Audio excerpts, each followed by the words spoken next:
capítulo 6. Deuteronomio capítulo 6,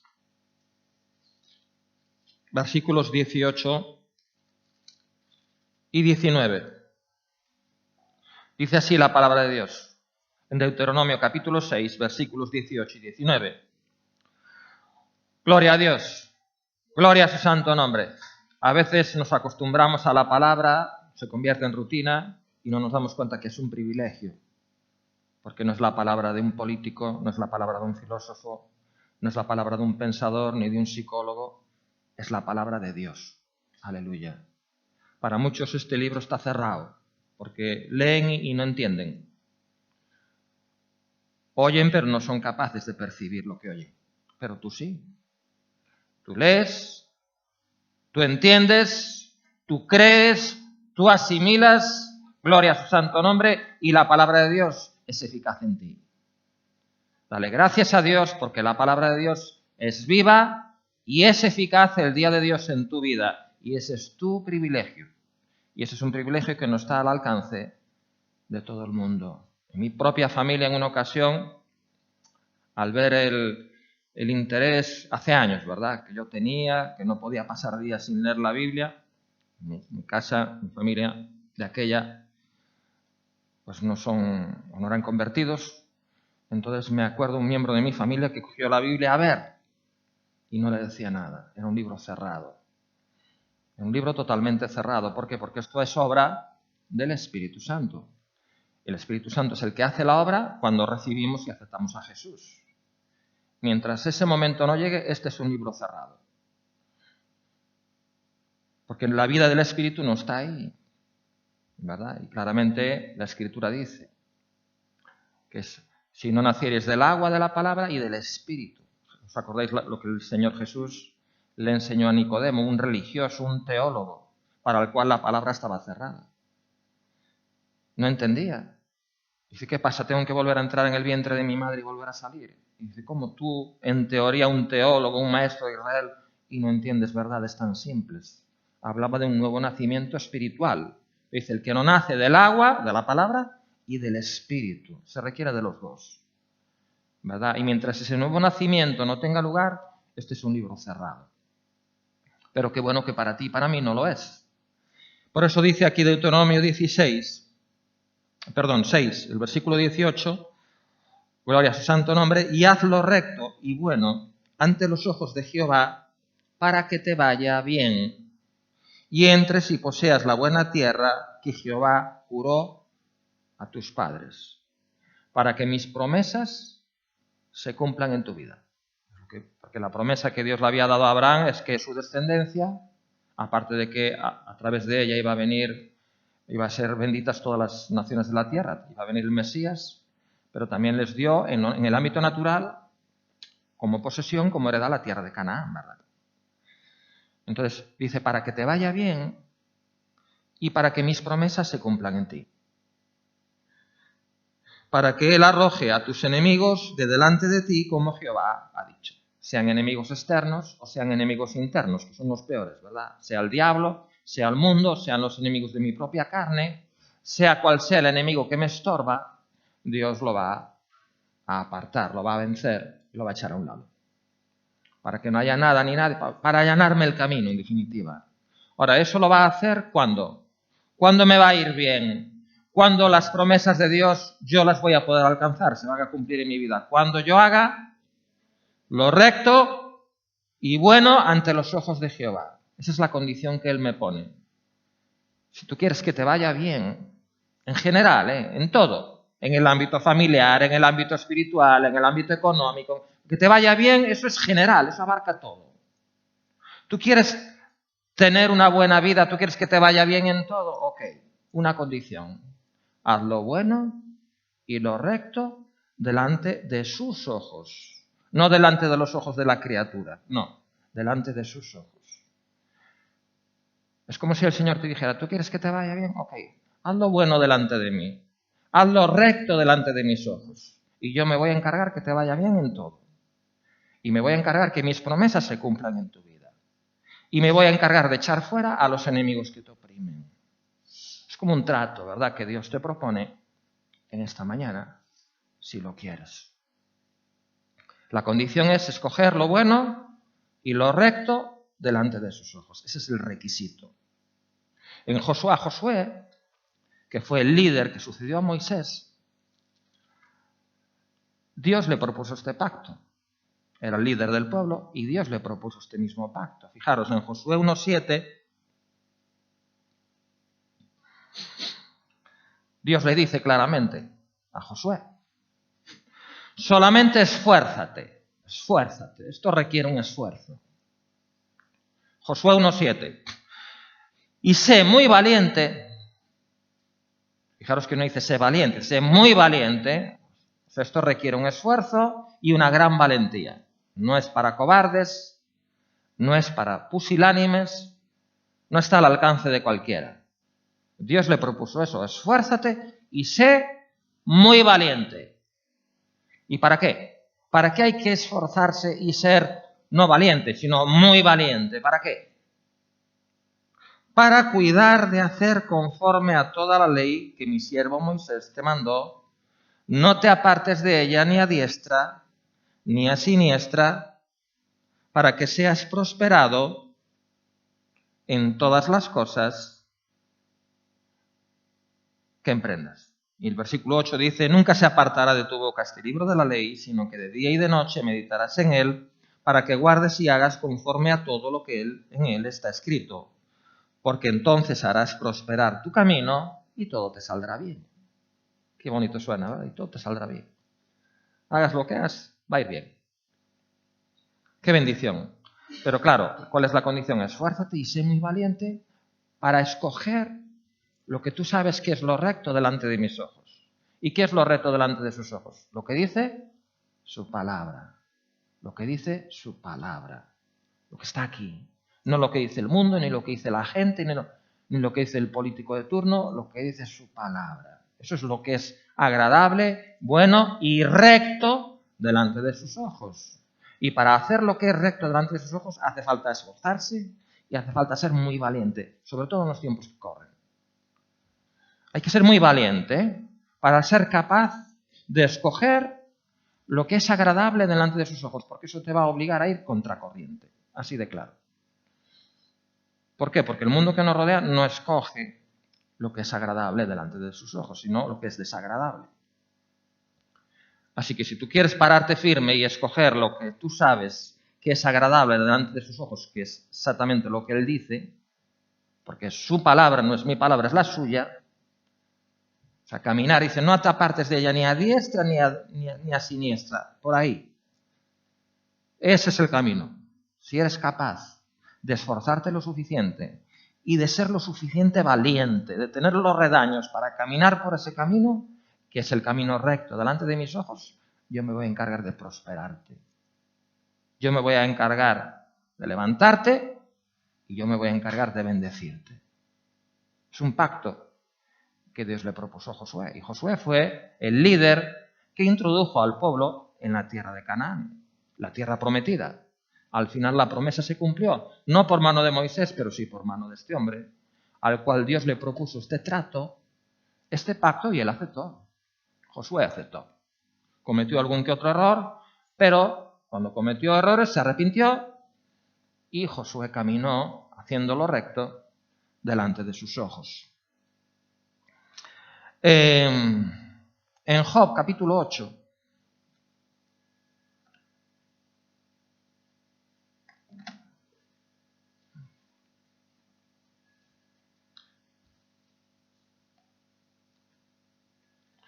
en Job capítulo 8,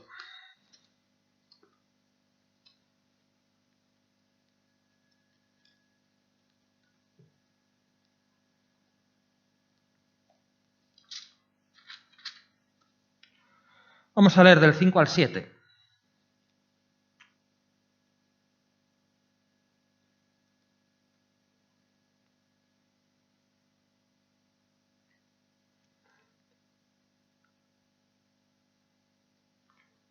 De nuevo Dios proponiendo tratos. En este caso está escrito a través del libro de Job. Dice, si tú de mañana buscares a Dios, si tú de mañana lo primero que haces al levantarte de tu cama es buscarle. Eso no se refiere a hacer una oración rutinaria, porque Dios claramente estableció, antes del modelo de la oración modelo del Padre Nuestro, que no pensemos que por nuestra vana palabrería vamos a ser oídos. O sea, de ser un disco rayado no sirve. Es buscarle con el corazón. Si tú de mañana lo primero que haces es eso, buscarle de todo tu corazón. Dice, y rogar es al Todopoderoso, claro. Porque si Él no interviene, todo se va a quedar en buenas intenciones. Hay que rogar, hay que depender de Él, hay que esperar en Él, a pesar de que muchas veces no vemos respuesta. O a pesar de que muchas veces la respuesta es no. Pero ahí está la fe siendo probada. A ver si uno es capaz de perseverar y perseverar y perseverar. Aunque no haya respuesta, aunque parece que Dios no oye, aunque parece que es no, pero a seguir. A seguir creyendo y confiando. A seguir creyendo y orando. ¿Hasta qué? Hasta que haya respuesta. El Señor enseñó este principio a través de la parábola de la viuda y del juez injusto, que todos conocéis. ¿Verdad? Dice, si tú de mañana me buscas y me ruegas, si tú de mañana buscares a Dios y rogares al Todopoderoso, y luego dice, si fueres limpio y recto. 4 cositas. Buscarle, rogarle, eso tiene que ver con la oración. Los 2 primeros puntos tienen que ver con la oración.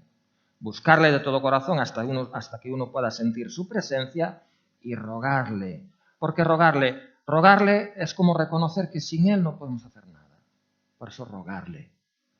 Buscarle hasta sentir su presencia, hasta derramar lágrimas, hasta quebrantarse y rogarle. Eso tiene que ver con la oración. Y lo otro tiene que ver con la palabra. Y si fueras limpio, ¿qué quiere decir ser limpio? Quiere decir que cuando uno falla, uno se arrepiente, que es lo que dice la palabra. Y uno clama su sangre preciosa. Y uno le pide perdón y uno se vuelve a levantar. Así uno permanece limpio. Porque fallos los tenemos todos, y a diario. Pero a pesar de ello, a pesar de los fallos, uno puede estar limpio. ¿Cómo? Pues cada vez que uno falla, se arrepiente y uno clama su sangre. Y luego dice, recto. Recto significa que uno está dispuesto a aceptar el trato. Uno le dice sí al trato que Dios propone, que es hacerlo recto delante de sus ojos. Es decir, esforzarse y ser muy valiente en cuidar, en poner por obra, en guardar su palabra, en actuar conforme a lo que su palabra dice, en no desviarse ni a diestra ni a siniestra. Para eso sí hace falta tener redaños.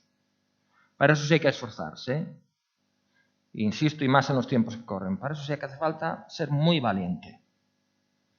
Para cuidar y poner por obra su palabra. Eso es hacer lo agradable delante de sus ojos. Dios sabe que cuesta. Dios sabe que hay que ser muy valiente y Dios sabe que hay que esforzarse. Por eso uno no queda sin recompensa. Dice, para que te vaya bien, te va a ir bien. Para que seas prosperado en todas las cosas que emprendas. Para que tus enemigos sean echados a un lado. Gloria a su santo nombre. Dice, si tú de mañana buscares a Dios y rogares al Todopoderoso si fueres limpio y recto, ciertamente luego se despertará por ti y hará próspera la morada de tu justicia. Y aunque tu principio haya sido pequeño, aunque al principio las cosas sean pequeñitas, dice, al final tu postrer estado será no grande, será muy grande. O sea, Dios promete un gran incremento. Dios promete un gran incremento. Si tú eres fiel en cumplir tu parte, ¿crees que Él no va a hacerlo en cumplir la suya? ¿Somos más fieles que Dios? No. Si hacemos nuestra parte, si buscamos a Dios, si le rogamos, si somos limpios y escogemos lo recto delante de sus ojos, vamos a ver si esto no se cumple. Vamos a ver si en el tiempo señalado por Él, esto no se cumple. Gloria a Dios. Vamos a profundizar un poquito más en cuál es el camino recto. Vamos a Proverbios 16.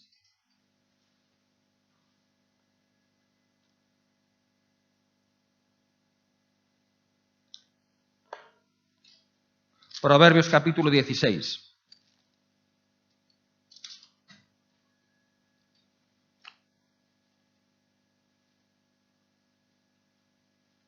Estamos ahí, Proverbios 16, vamos a leer del 17 al 19.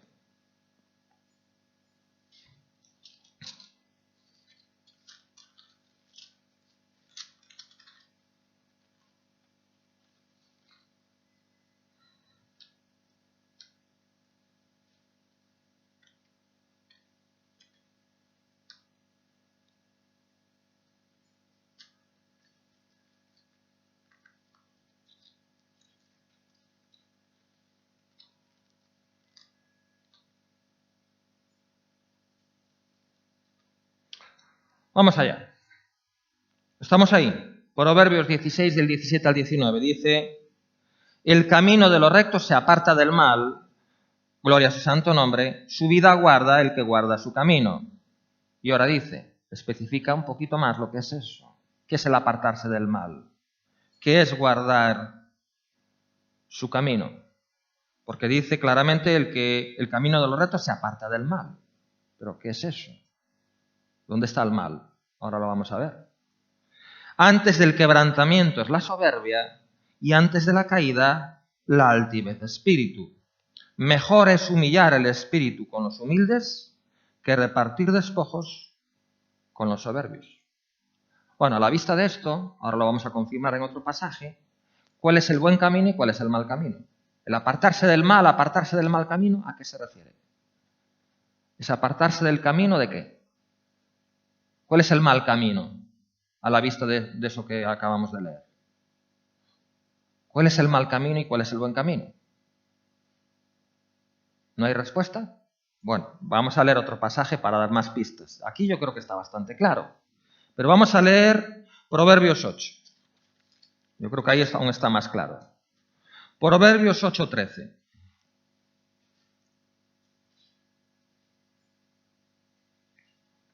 Proverbios 8:13. Gloria a su santo nombre. Así dice el Señor en su palabra. El temor de Jehová es aborrecer el mal, la soberbia y la arrogancia, el mal camino, y la boca perversa aborrezco. ¿Cuál es el mal camino del cual hay que apartarse? La soberbia, la arrogancia, la altivez, el orgullo. Ese es el mal camino. Entonces, ¿cuál es el buen camino? La humildad. La humildad. La soberbia y la arrogancia, el mal camino. ¿Cuál es el buen camino? Es el camino humilde. Ese es el buen camino. Por eso dice en el versículo 19 que leímos antes, mejor es humillar al espíritu con los humildes que repartir despojos, aunque haya despojos, que repartir despojos con los soberbios. Es mejor humillarse con los humildes que gozar de los deleites temporales con los soberbios. Eso dice aquí. Y en Habacuc,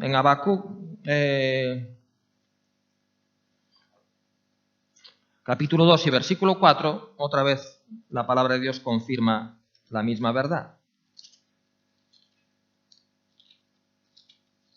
Habacuc 2:4, viene después de Nahum, dice, os lo leo, he aquí que aquel cuya alma no es recta se enorgullece.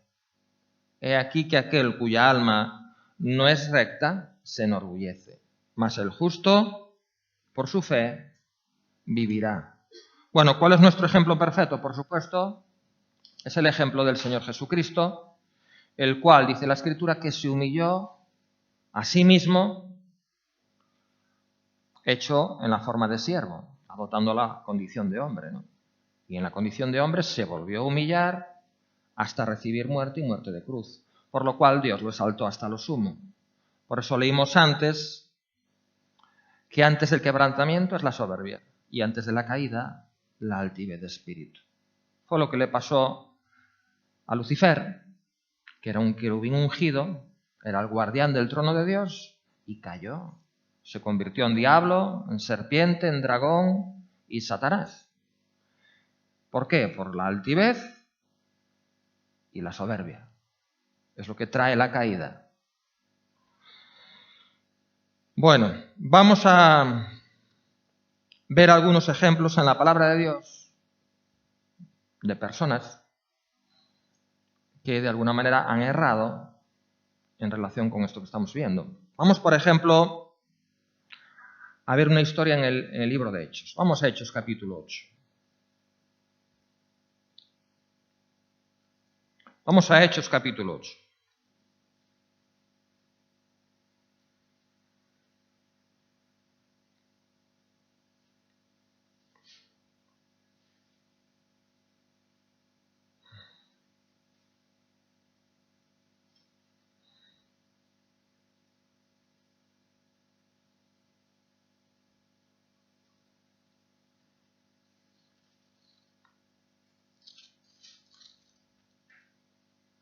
Es una historia muy conocida. Vamos a leer de los versículos 18 al 24.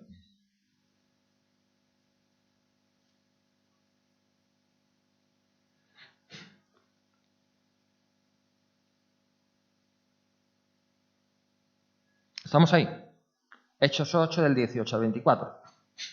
Cuando vio Simón, tenía un pasado, Simón se le conocía como Simón el Mago, era un embaucador, era alguien que engañaba a la gente con trucos de magia y sacaba un buen dinero. Pero luego se convirtió. Pero el que uno se convierta no quiere decir que de la noche a la mañana ya sea inmaculado, ¿verdad? A veces uno se convierte al Señor, pero sigue teniendo sus malos modos, sus vicios. Uno arrastra todo eso del pasado, ¿verdad? Y tiene uno que luego lidiar con todo eso, permitirle al Señor que vaya quitando eso que arrastramos de nuestra vieja naturaleza, de nuestro viejo hombre, y vaya poniendo de su carácter y de su naturaleza en nosotros. Es un proceso. Por eso dice la Escritura que la senda del justo es como la luz de la aurora que va en aumento, que va aumentando hasta que el día es perfecto, ¿verdad? Es un proceso gradual de cambio. Así que Simón el Mago era un embaucador de cuidado y se convirtió, pero claro, todo eso que arrastraba de su pasado seguía estando ahí. Y vamos a ver lo que pasó.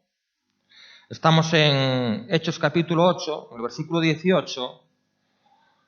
Gloria a Dios. Cuando vio Simón que por la imposición de las manos de los apóstoles se daba el Espíritu Santo, les ofreció dinero, diciendo: dadme también a mí este poder, para que cualquiera a quien yo impusiera las manos reciba el Espíritu Santo. O sea, ¿cuál fue aquí el problema? Bueno, podemos seguir leyendo el pasaje. ¿Qué vio aquí Simón? ¿Por qué estaba dispuesto a dar dinero por ese poder? ¿Qué vio aquí él? Negocio. Porque si antes, que era un mago de esto haciendo 4 trucos baratos, se forraba, diría él: si tengo el auténtico y verdadero poder de Dios, bueno, yo aquí arraso con las multitudes. Yo aquí me hago rico en 2 días, millonario. Entonces dijo, él lo vio como una inversión. Compro esto y luego me forro. No sé si me explico. Lo vio como una inversión muy rentable y seguramente a corto plazo. Ya no a largo plazo. Entonces, diciendo, versículo 20, entonces Pedro le dijo: tu dinero perezca contigo, porque has pensado que el don de Dios se obtiene con dinero. No tienes tú ni parte ni suerte en este asunto, porque tu corazón no es recto delante de Dios. Aquí estaba el problema. Tu corazón no es recto delante de Dios. ¿Por qué? Porque la obra de Dios en ese momento para él nada más era un medio a través de negocio. Conseguir un beneficio económico, punto. Por eso su corazón no era recto delante de Dios. Arrepiéntete pues de esta tu maldad y ruega a Dios si quizás te sea perdonado el pensamiento de tu corazón. Fijaros que aún no había cometido el pecado, pero ya había pecado. Había pecado por el pensamiento, por la intención de su corazón. Por eso el Señor dijo en una ocasión: el que vea a una mujer y la codicia en su corazón, ya adulteró con ella, ya pecó, aunque no haya consumado el acto. Porque Dios ve la intención del corazón. Por eso también dice la Escritura que el que aborrece a su hermano es homicida, aunque no le hayas pegado un tiro. Pero Dios ve lo que hay en el corazón. Entonces, cuando ve todo ese odio, todo ese aborrecimiento delante de Dios, es como si fueras un homicida. Por eso dice aquí claramente, para que sea perdonado el pensamiento de tu corazón, porque en hiel de amargura y en prisión de maldad veo que estás. En hiel de amargura, ¿qué es lo que le traería amargura a Simón? El ver que toda su vida pasada era un fraude. A lo mejor hasta él se creía un gran mago, pero cuando vio la realidad del poder de Dios manifestada a través de las vidas de los apóstoles, le llenó de amargura el pensar que toda su vida pasada había sido un fraude, que no era más que un embaucador, ¿no? Por eso dice en hiel de amargura y en prisión de maldad. ¿Por qué? Por esa codicia. Se había convertido, pero eso de buscar hacer negocio por medio de impresionar a las multitudes lo sigue arrastrando. Por eso dice en prisión de maldad, veo que estás. Pero fijaros ahora cómo se había convertido. ¿Cómo sabemos que se había convertido? Por lo que dijo a continuación Simón. En cuanto Pedro le puso el espejo delante de sus ojos para que se viera a sí mismo, para que viera realmente lo que estaba haciendo, cómo era desagradable delante de los ojos de Dios, claramente enseguida rectificó y dijo, gloria a su santo nombre. Respondiendo entonces Simón dijo, rogad vosotros por mí al Señor, para que nada de esto que habéis dicho venga sobre mí. Bueno, y ellos, habiendo testificado y hablado la palabra de Dios, se volvieron a Jerusalén. Así que de alguna manera Simón creyó lo que Pedro le dijo, por eso le dijo, por favor, orad por mí, que no quiero que nada de esto ocurra. Amén. Vamos a leer otra historia. En la Escritura, vamos ahora al Antiguo Testamento. Este era un recién convertido, pero ¿qué os parece si vemos la historia de un profeta, pero de un profeta de los grandes? Un gran profeta. Porque alguno dirá, bueno, este era un recién convertido. Claro, el nuevo hombre era muy chiquito y el viejo hombre era muy grande. Y arrastraba todas esas cosas del pasado, ¿no? Pero ¿qué me decís de un gran profeta? Vamos a Números capítulo 22. Este era un gran profeta reconocido incluso por los paganos. Los paganos, los idólatras, los que no eran o no formaban parte del pueblo escogido de Dios, sabían que ese era un gran profeta, lo sabían. Porque era un hombre al cual Dios lo había usado poderosamente. Y cuando Dios usa a alguien poderosamente, lo saben hasta los impíos. Hasta los paganos lo saben. Y este era el caso de este hombre, era un hombre famoso. Porque Dios lo había usado, pero vaya, a lo grande. Estamos en Números 22. ¿Ya sabéis de quién hablo? ¿De quién estamos hablando? ¿De qué gran profeta estamos hablando? De Balaam. De Balaam. Vamos a, aunque la historia es bien conocida, pero vamos a leerla para refrescarla, para recordarla. Estoy en Números 22. Gloria a su santo nombre. Partieron los hijos de Israel y acamparon en los campos de Moab junto al Jordán, frente a Jericó. Y vio Balac, hijo de Zippor, todo lo que Israel había hecho al amorreo. Y Moab tuvo gran temor a causa del pueblo, porque era mucho, y se angustió Moab a causa de los hijos de Israel. Y dijo Moab a los ancianos de Madián, ahora lamerá esta gente todos nuestros contornos, como lame el buey la grama del campo. Y Balac, hijo de Zippor, era entonces rey de Moab. Por tanto, envió mensajeros a Balaam, hijo de Beor, en Petor, que está junto al río en la tierra de los hijos de su pueblo, para que lo llamasen, diciendo, un pueblo ha salido de Egipto, y aquí cubre la faz de la tierra, y habita delante de mí. Ven pues ahora, te ruego, maldíceme este pueblo, porque es más fuerte que yo, quizá yo pueda herirlo y echarlo de la tierra, pues yo sé que el que tú bendigas será bendito, y el que tú maldigas será maldito. O sea, el rey de Moab sabía eso. Sabía que ese hombre tenía poder. Sabía que si ese hombre maldecía a alguien, la maldición le venía. Sabía que si ese hombre bendecía a alguien, la bendición venía. Sabía que ese hombre tenía algo, si no, no lo hubiera llamado.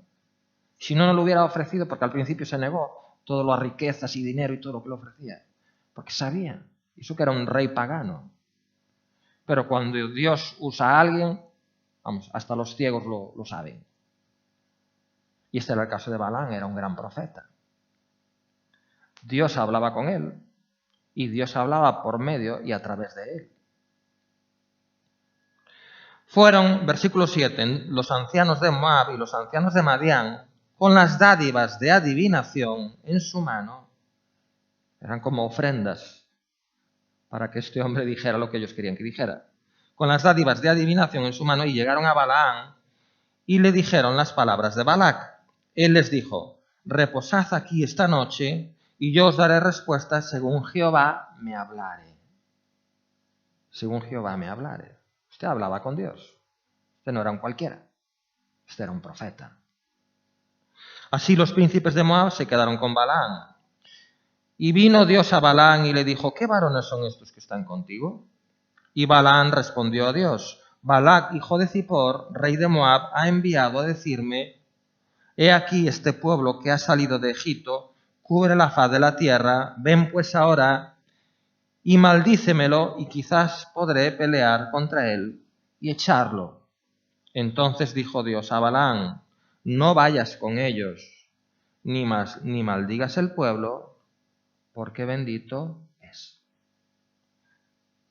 No vayas con ellos, ni maldigas el pueblo, porque bendito es.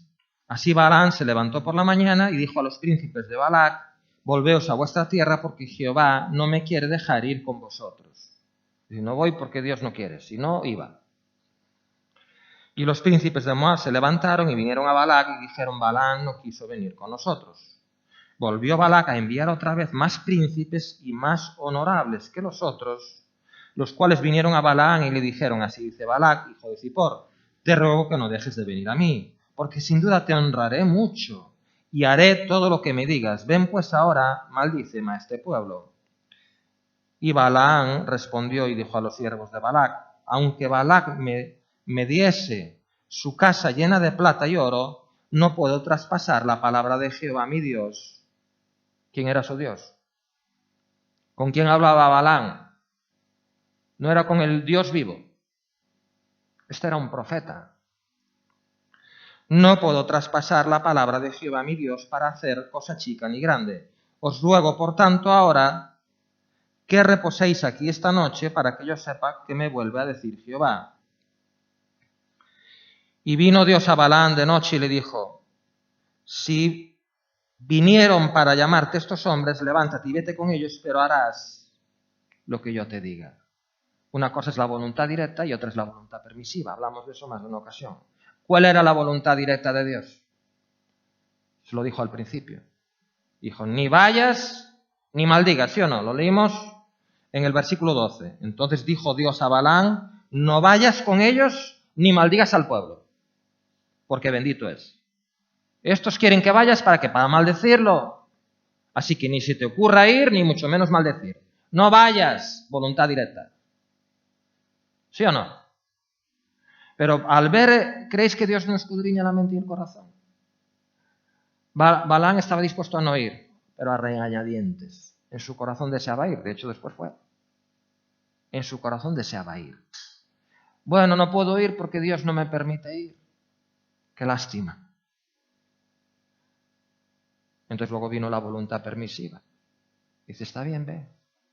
Pero ve, es mi voluntad permisiva, no es mi voluntad directa, pero eso sí, no maldigas al pueblo, vas a decir lo que yo te diga. ¿Sí? ¿Dios qué quiere que caminemos? ¿En su voluntad directa o en su voluntad permisiva? Directa. La voluntad permisiva siempre trae problemas. Los trajo a Balaam y Balaam de hecho acabó mal. ¿Cuál es la voluntad directa para Abraham? Que Dios le diera un hijo a través de su esposa legítima, de Sara. ¿Cuál fue la voluntad permisiva? Que se llegara a Agar. ¿Quién tuvo la idea brillante? Sara. ¿Quién fue luego la que fue castigada por medio de Agar? Sara. Fue la que incitó a su marido a que se llegara a la esclava egipcia Agar. Por eso a veces entendemos muchas cosas. ¿Por qué? Pero ¿cómo es que se llega a la otra? Bueno, porque una cosa es la voluntad directa, que es lo que Dios quiere, y otra es lo que es agradable delante de sus ojos, y otra es la voluntad permisiva, es lo que Dios permite. Amén. ¿Cuál es la voluntad directa de Dios? Dejará el hombre a su padre y a su madre, se unirá a su mujer, será una carne. Punto. Y lo que Dios juntó, no lo separa el hombre. ¿Cuál es la voluntad permisiva? Bueno, pues por vuestra dureza, la dureza de vuestro corazón, Moisés permitió daros carta de divorcio. Pero eso no es lo que Dios quiso. Esa no es la voluntad directa. Esa es la permisiva. Por eso en las iglesias hay de todo. Hay segundos matrimonios, hay terceros matrimonios y un auténtico caos y desastre. ¿Por qué? Porque la gente escoge la voluntad permisiva. Claro, mientras uno esté bajo la cobertura de la sangre, mientras uno acepte el sacrificio, ¿verdad? La salvación no se pierde. Pero ¿cuántos problemas nos evitarían? ¿Cuántos problemas? ¿Verdad? Amén. A veces por la dureza del corazón el matrimonio rompe. Nadie, el que esté libre de pecado tiene la primera. Nadie está libre, todos somos humanos. Matrimonio rompe y ¿qué pasa? ¿Se van al infierno? A veces rehacen sus vidas, otros se vuelven a casar, pero mientras estén ahí clamando su sangre, yo no creo que se vayan al infierno. La salvación no se pierde, pero ya caminan, ya perdieron la voluntad directa de Dios, ya caminan en la voluntad permisiva y eso va a traer muchos problemas, muchos trastornos, muchos dolores, en definitiva. Salirse de la voluntad directa de Dios es arriesgarse a que pase lo que le pasó a Balán. Balán acabó mal, ¿eh? Balán acabó, pero rematadamente mal. Vamos a leer, vamos a seguir leyendo. Versículo 21. Así Balán se levantó por la mañana y enalbardó su asna y fue con los príncipes de Moab. Y la ira de Dios se encendió porque él iba. Iba, pero no a la voluntad directa, iba a la voluntad permisiva. Queremos tener a Dios contento. Queremos que nos prospere, que nos bendiga, que todo nos salga bien. Voluntad directa. La voluntad permisiva, esa ya no es agradable delante de sus ojos. De hecho, Dios se enojó, Dios se molestó, porque iba. Y eso que iba a la voluntad permisiva, pero a Dios le molestaba la voluntad. Que Balán escogiera la voluntad permisiva, no la directa. ¿Por qué creéis que Dios le dijo a Josué, esfuérzate y sé muy valiente? Si Balán se esforzara y fuera muy valiente como Dios le propuso a Josué, ¿qué le hubiera dicho a Balán? Tú estás loco, vamos, no te quiero ver ni en pintura, ni vuelvas, fuera. Y dice, muchas gracias, pero no quiero saber nada, ¿eh? Y si insiste, vamos, ni recibirlos. Ni recibirlos. No sé si me explico. No, es que Dios no quiere, pero yo iba, pero es que claro. Que maldiga al pueblo de Dios. ¿Para qué? ¿O por qué? Por un beneficio económico. Juntarse, aliarse con los paganos para maldecir al pueblo de Dios a cambio de un beneficio. Qué tristeza, ¿no? Y eso lo hizo un gran profeta. Fijaros qué lección. Por eso Balán acabó tan mal como acabó. ¿Por qué? Por obtener un beneficio, en este caso material. Puede ser un beneficio del tipo que sea. Uno acaba maldiciendo al pueblo de Dios para quedar bien con la gente del mundo.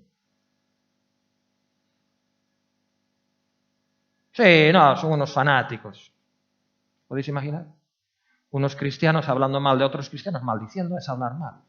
Esos son unos fanáticos. Mira cómo visten, mira cómo tal, mira cómo cual. Y ellos quedan bien ante el mundo. Ellos quedan bien ante el mundo a costa de maldecir a otros cristianos que los acusan de fanáticos, de radicales y de no sé cuánto. Es el mismo pecado de Balán, exactamente el mismo. Eso no es hacer lo recto delante de Dios. Porque lo recto delante de Dios, escoger lo recto delante de Dios, es no juntarse con los que maldicen al pueblo. No sé si me explico. Es muy fácil aliarse con el mundo, ¿verdad? uno tiene un beneficio, a lo mejor no necesariamente económico, es el beneficio de la aceptación social. Es un gran beneficio. El ser popular. Sí, pero ese beneficio, ¿a costa de qué?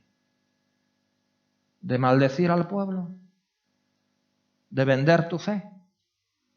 Es el camino de Balaam, ¿eh? Es el camino de Balaam.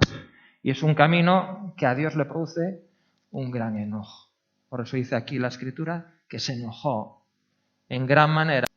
Dice, porque Dios es el que en vosotros obra, así el querer como el hacer por su buena voluntad.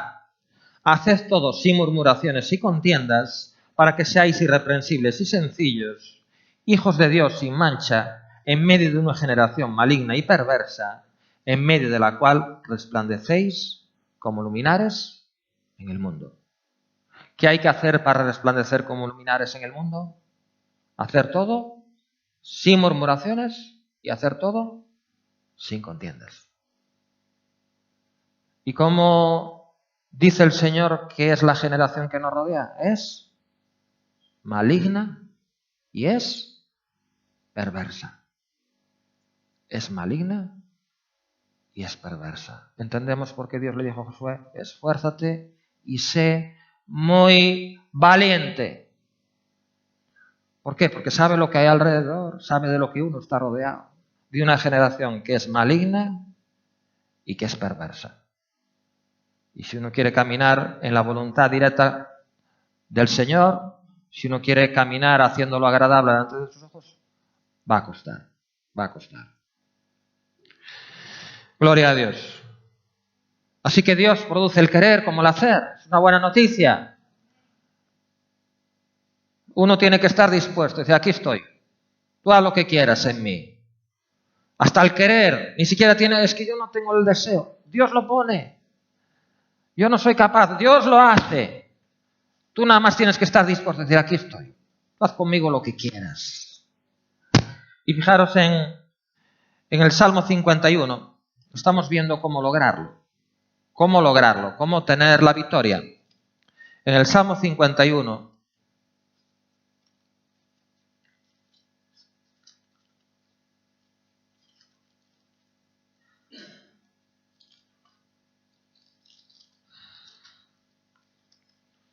Salmo 51, versículo 10.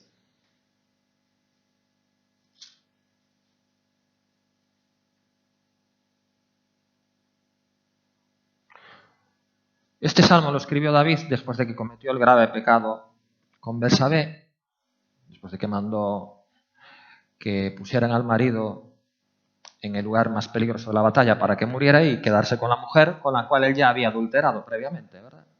Cuando vino Natán, le contó la parábola de aquel hombre que tenía una sola ovejita y el otro que era rico y que lo mató para robarle la única ovejita. Después de eso, David escribió este salmo, que no es más que una plegaria, es una oración realmente. El Salmo 51, y el versículo 10, fijaros cuál era el ruego de David al Señor. Dice, crea en mí, oh Dios, un corazón limpio y renueva un espíritu recto dentro de mí. Renueva un espíritu recto dentro de mí. Entonces aquí David implícitamente estaba reconociendo que el único que lo podía hacer, el único que podía hacer la obra de cambio y de transformación era Dios. Su parte era orar y pedírselo. Renueva un espíritu recto. Porque me he apartado del camino. Me he apartado de tu voluntad directa y me he ido por la permisiva. He hecho lo que no debía. No me eches de delante de ti y no quites de mí tu Santo Espíritu. Gloria a su santo nombre.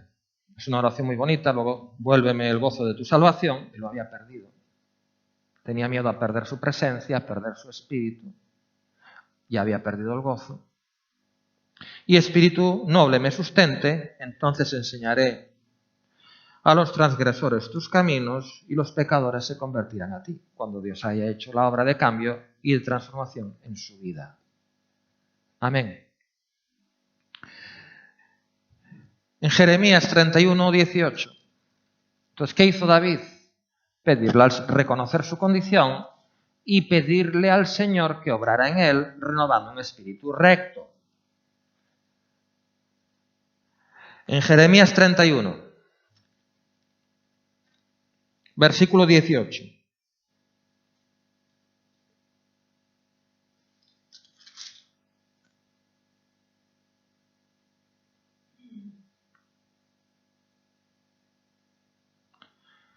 Jeremías 31, 18. Gloria a Dios. Dice, escuchando he oído a Efraín que se lamentaba. Me azotaste y fui castigado. Efraín, sabéis que era una de las tribus de Israel. Los dos hijos de José, sabéis que José tuvo la doble porción en sus dos hijos, de la herencia, ¿no? Efraín y Manasés. Entonces, Efraín se refiere a una de las tribus del pueblo de Dios. Y le dice que se lamentaba Efraín. ¿Por qué? Porque fue azotado y fue castigado. Bueno, eso no es para lamentarse, porque Dios al que ama castiga, como padre e hijo al que quiere. Me azotaste y fui castigado como novillo indómito. Y fijaros lo que dice ahora, conviérteme y seré convertido, porque tú eres Jehová, mi Dios. ¿De quién o en quién confió Efraín para ser cambiado? Ser convertido es ser cambiado, es ser transformado en la obra que Dios hiciera en él. Porque dice, conviérteme y seré convertido. Haz la obra en mí, renueva un espíritu recto, obra en mí el querer, obra en mí el hacer. Es Dios el que inició la obra, la va a perfeccionar. Amén. Uno tiene que nada más pedirlo y estar dispuesto. Esa es nuestra parte. Pedirlo con todo el corazón y estar dispuesto. Ya está. Dios hace la suya. Tú haces la tuya, Él hace la suya. Y entonces cuando las promesas se van a cumplir, porque entonces uno va a caminar